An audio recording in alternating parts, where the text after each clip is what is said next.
things. And so How that's did what you I get tried to through do. the things you've gone through?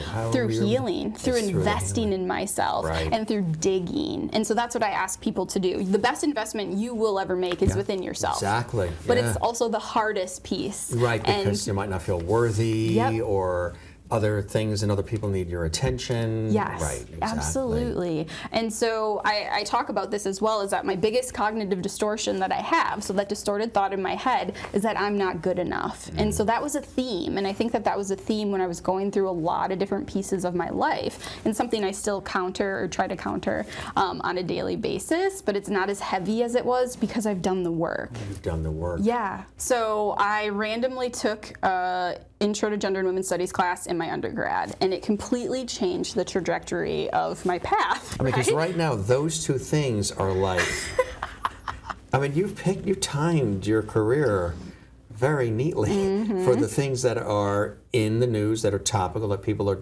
discussing in society. But I didn't know it at the time. That's what I'm saying. And it's just like, right. It might be a little intuitive.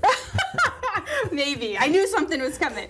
But my master's in that shaped who I am today. It was amazing. You learning about you? Well, you learn about other people. You read a ton of memoirs, their autobiographies, and then you had to write, like, it was like a 5-page paper. At the time, it was a huge deal. But you had to write a portion of yours, and that was one of the hardest things I had ever done. Really? Yeah.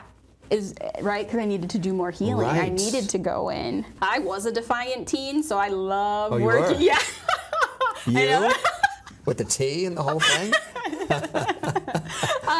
And so it's my favorite population because they are you get it. Yeah, and they're not trusting. And So I'm you were like, challenging things? yes. You were questioning things? Yep. I know you've dealt with the loss of your brother in 2021. Yeah. And you almost didn't publish the book as a result, Yep. or even continue therapy. Tell us about working through that. So I talk about the different traumas that I've had throughout my life in the book. I mean, it's very open with that. And then in 2021, when he passed, it was probably the worst. It rocked me to the core in a way that, like, I've obviously processed a lot of these ones, so I think I could handle it differently, whereas this one just, like, really threw me. Came out of left field. Yes, and how was I going to show up for patients when I couldn't show up for myself?